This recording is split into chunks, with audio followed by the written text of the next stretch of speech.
இப்பொழுதும் குடியேற்றம் வரப்போகின்றது. அது சிங்களவர்களுடைய குடியேற்றம் அல்ல, தமிழர்களுடைய குடியேற்றம். தமிழர்களை அந்த பிரதேசங்களுக்கு நாங்கள் குடியேற்ற போகும். விசேடமாக நாங்கள் மாத்திரமல்ல, அது எங்களால் மாத்திரம் முன்னெடுக்கின்ற நடவடிக்கை அல்ல. இந்த அரசாங்கம் என்பது வடக்கில் முழுவதுமே எங்களுக்கு மக்கள் ஆணை வழங்கப்பட்டிருக்கின்ற அரசாங்கம். முழு வடக்கில் வாழ்கின்ற மக்கள் எங்களை தெரிவு செய்திருக்கின்றார்கள். அதன் பொழுது எங்களுடைய தலைவரும் அதே போன்று எங்களுடைய ஜனாதிபதியும் அடிக்கடி கூறுகின்ற ஒரு வார்த்தை தான், எங்கள் மீது மக்கள் நம்பிக்கை வைத்து வழங்கப்பட்டிருக்கின்ற இந்த ஆணைக்கு எதிராக கடுகளவும் நாங்கள் துரோகம் செய்ய மாட்டோம். அப்ப அந்த மக்களால் நிராகரிக்கப்பட்டவர்கள் இன்றைக்கு அடுத்து வரப்போகின்றது மாகாண சபை தேர்தலில். அந்த மாகாண சபை தேர்தலாவது தாங்கள் ஒரு முதலமைச்சராக அல்லது உறுப்பினராக வர முடியுமா? அதற்காக எண்ணத்தை வைத்து ட்ரை பண்ணுவது, எவ்வாறான முயற்சிகளை எடுப்பது என்கின்ற அவர்களை தேடிக்கொண்டிருந்த போது தான் இந்த கிவுலோயா திட்டத்தை இன்றைக்கு பிடித்து கொண்டு இன்றைக்கு அதற்கு எதிராக பூதகரமான பிரச்சனையை தமிழ் மக்கள் மத்தியில் ஏற்படுத்துகின்றார். ஆனால் தமிழ் மக்களுக்கு நன்றாக தெரியும், இந்த நபர்கள் இன்றைக்கு கிவுலோயா திட்டத்திற்காக பேசுகின்ற நபர்கள் குறைந்தது தாங்களுடைய கட்சியை கட்டி காத்து கொண்டிருக்கின்றார்கள். தாங்கள் கட்சியில் இருக்கின்ற நபர்களை வெட்டி வீழ்த்தி அவருடைய தலையை அறுத்தறிவதற்கான செயற்பாடுகளை முன்னெடுக்கின்றவர்கள். அதன் மூலமாக மக்களால், விசேடமாக வடக்கில் இருக்கின்ற தமிழ் மக்களால் தெரிவு செய்யப்பட்ட, தமிழ் மக்களால் ஆணை வழங்கப்பட்ட உறுப்பினர்களுக்கும் கூட வேட்டு வைக்கின்ற நபர்களாக மாறியிருக்கின்றார்.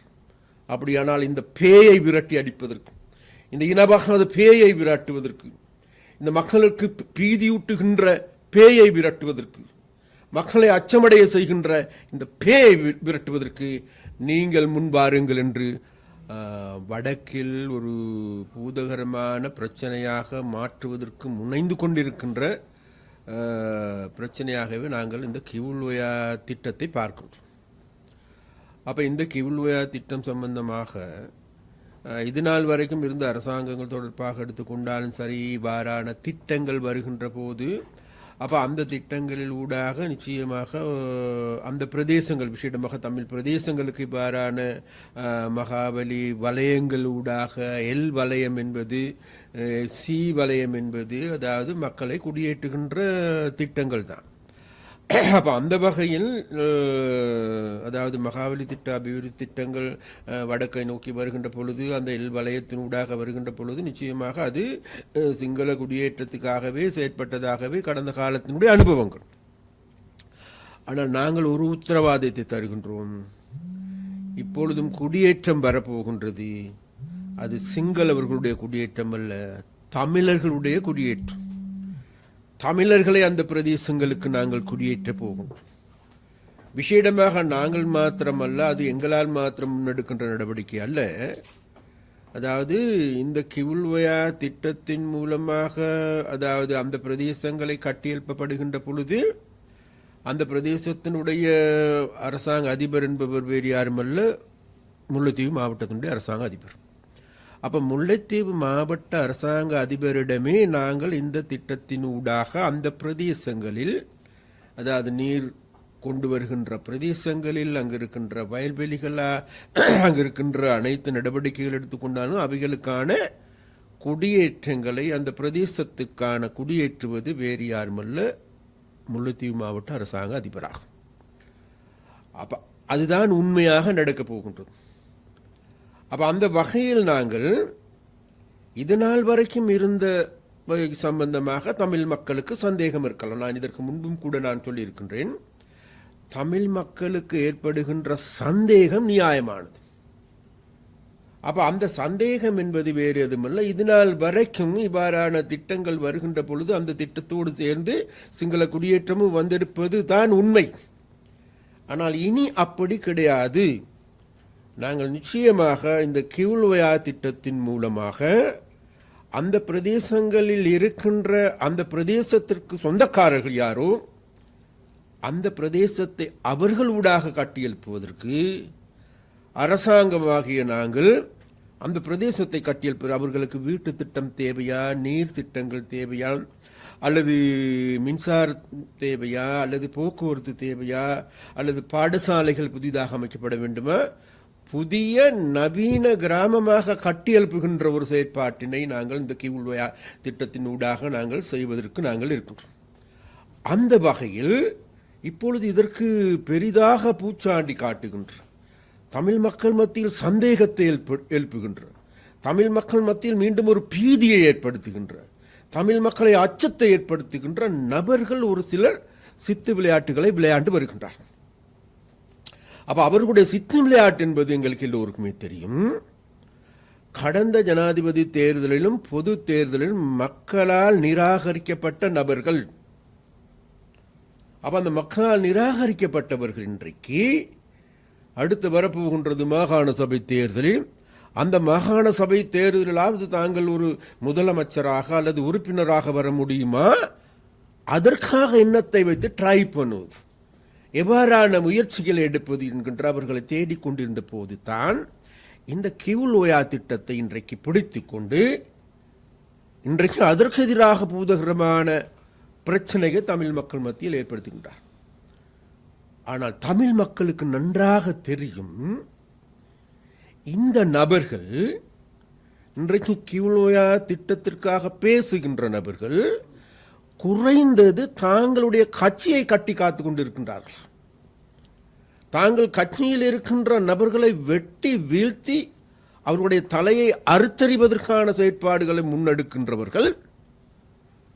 அதன் மூலமாக மக்களால், விசேடமாக வடக்கில் இருக்கின்ற தமிழ் மக்களால் தெரிவு செய்யப்பட்ட, தமிழ் மக்களால் ஆணை வழங்கப்பட்ட உறுப்பினர்களுக்கும் கூட வேட்டு வைக்கின்ற நபர்களாக மாறியிருக்கின்றார். அப்ப அந்த வேட்டு வைக்கின்ற நபர்களாக மாறி இருக்கின்ற போது அந்த பிரச்சனை இன்றைக்கு பூதகரமாக வெடித்திருக்கிறது வடக்கில்.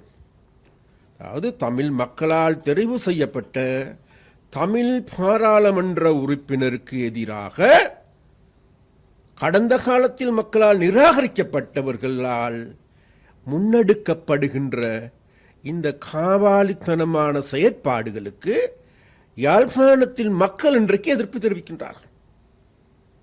அப்ப அந்த எதிர்ப்பை மூடி மறைப்பதற்கு இவர்களுக்கு இன்றைக்கு கிடைத்திருக்கின்ற ஆயுதம் இந்த கிவுல்வயா திட்டமாகும். நாங்கள் ஒரு விடயத்தை மாத்திரம் உத்தரவாதமாக சொல்லுகின்றோம். கிவுல்வயா திட்டம் அல்ல, மாத்திரமல்ல, அம்பகரையிலிருந்து ஆரம்பிக்கப்படுகின்ற பொழுது மாத்ருவயா திட்டம், அந்த மாத்ருவயா திட்டத்திலும் கூட கடந்த காலங்களுக்கு எங்களுக்கு தெரியும், கல்வயா திட்டம், இவ்வாறான திட்டங்கள் வருகின்ற பொழுது அதன் மூலமாக நாட்டில் இனவாதம், மதவாதம் அனைத்துமே சேர்ந்து வந்து விளையாண்டு எங்களுடைய மக்களுடைய வாழ்க்கையை இன்றைக்கு வினையாக மாற்றிருக்கின்றது. நாங்கள் மிக தெளிவாக சொல்லுகின்றோம், மாத்ருவயா திட்டத்தின் மூலமாக அங்கு இருக்கின்ற மட்டக்களப்பில் வாழுகின்ற விவசாயிகளுக்கு 100% மட்டக்களப்பில் இருக்கின்ற தமிழ் விவசாயிகளுக்கே அதனுடைய நன்மைகள் கிடைக்க போகும். அதனால் அன்பார்ந்த மக்களே, நாங்கள் சொல்லுகின்றோம், இதற்கு முன்னர் இருந்த அரசாங்கம் வேறு, இப்பொழுது இருக்கின்ற அரசாங்கம் வேறு. இந்த அரசாங்கம் என்பது வடக்கில் முழுவதுமே எங்களுக்கு மக்கள் ஆணை வழங்கப்பட்டிருக்கின்ற அரசாங்கம். முழு வடக்கில் வாழ்கின்ற மக்கள் எங்களை தெரிவு செய்திருக்கின்றார்கள். அதன் பொழுது எங்களுடைய தலைவரும் அதே போன்று எங்களுடைய ஜனாதிபதியும் அடிக்கடி கூறுகின்ற ஒரு வார்த்தை தான், எங்கள் மீது மக்கள் நம்பிக்கை வைத்து வழங்கப்பட்டிருக்கின்ற இந்த ஆணைக்கு எதிராக கடுகளவும் நாங்கள் துரோகம் செய்ய மாட்டோம். அதனால் இந்த கிவுல்வயா திட்டத்தின் மூலமாக மக்களுக்கு என்னென்னமோ வரப்போகின்றது, பாதிப்பு வரப்போகின்றது, தமிழ் மக்களுடைய இருப்பு கேள்விக்குறியாக போகின்றது என்றெல்லாம் நாடகம் ஆடுகின்ற நபர்களுக்கு நாங்கள் ஒன்றை மாத்திரம் சொல்லுகின்றோம், இந்த நாட்டின் தமிழ் மக்கள் தலை நிமிர்ந்து வாழ வேண்டுமாக இருந்தால், அல்லது தமிழ் மக்களுடைய இருப்பு பாதுகாக்கப்பட வேண்டுமானால், தமிழ் மக்கள் இன்றைக்கு இலங்கையில் வாழ்வது உறுதிப்படுத்த வேண்டும் என்றால் அது நிச்சயமாக தேசிய மக்கள் சக்தியின் அரசாங்கத்தினாலேயே முடியும், வேறு எவராலும் முடியாது என்பது இந்த நாடகம் ஆடுகின்ற நாடக நடிகர்களுக்கும் தெரியும். அப்ப அந்த நடிகர்கள் இன்றைக்கு பார்த்து கொண்டிருக்கின்றார்கள், இந்த வகையான செயற்பாடுகள் அனைத்தும் வேகமாக முன்னெடுக்கப்படுகின்ற போது, இவைகள் நிச்சயமாக நாளைக்கு தமிழ் மக்கள் குடியேற்றப்படுகின்ற போது, அந்த பிரதேசங்கள் இன்றைக்கு நவீன கிராமங்களாக மாறுகின்ற போது, அதற்கான ஏற்பாட்டு வேலைகள் முன்னெடுக்கப்படுகின்ற போது, அது மாத்திரமல்ல அந்த பிரதேசங்களில் இருக்கின்ற ஏனைய அபிவிருத்தி திட்டங்களை முன்னெடுக்கின்ற பொழுது, அபிவிருத்தி திட்டங்கள் அனைத்தும் வேகமாக முன்னெடுக்கப்படுகின்ற பொழுது, அங்கிருக்கின்ற பாலங்கள் புனரமைக்கப்படுகின்ற பொழுது, அங்கிருக்கின்ற வீதிகள் புதுமையாக்கப்படுகின்ற போது, நிச்சயமாக இவர்களுக்கு நாளைக்கு செய்வதற்கு ஒன்றுமே இல்லாது போய்விடும்.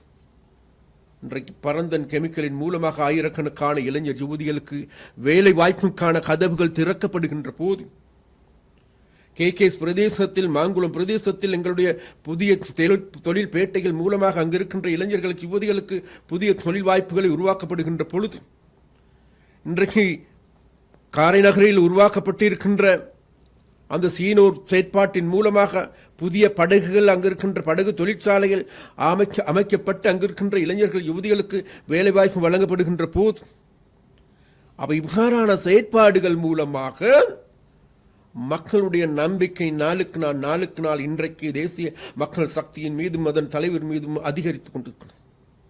இந்த அதிகரிப்பதை பொறுத்து கொள்ள முடியாத, சகித்துக் கொள்ள முடியாதவர்கள் இவர்கள் மீண்டும் முயற்சிக்கின்றார்கள் வேறு எதுவும் இனவாதை பேயை ஓட்டுவதற்கு. அதனால் மக்களிடம் நாங்கள் சொல்லுகின்றோம், நீங்கள் தான் மந்திரக்காரர்கள், வேறு யாரும் நாங்கள் அல்ல. நீங்கள் தான் இதற்கு இருக்கின்ற சரியான வித்தை காட்டுகின்ற வித்தையாளர்கள். நீங்கள் தான் முடிவு செய்ய வேண்டும். அப்படியானால் இந்த பேயை விரட்டி அடிப்பதற்கு, இந்த இனவாத பேயை விரட்டுவதற்கு, இந்த மக்களுக்கு பீதியூட்டுகின்ற பேயை விரட்டுவதற்கு, மக்களை அச்சமடைய செய்கின்ற இந்த பேயை விரட்டுவதற்கு நீங்கள் முன்வாருங்கள் என்று நாங்கள் மக்களுக்கு அன்பாக அழைப்பு விடுக்கிறோம். நன்றி, வணக்கம். செய்திகளை உடனுக்குடன் தெரிந்து கொள்ள உடனே சப்ஸ்கிரைப் பண்ணுங்க.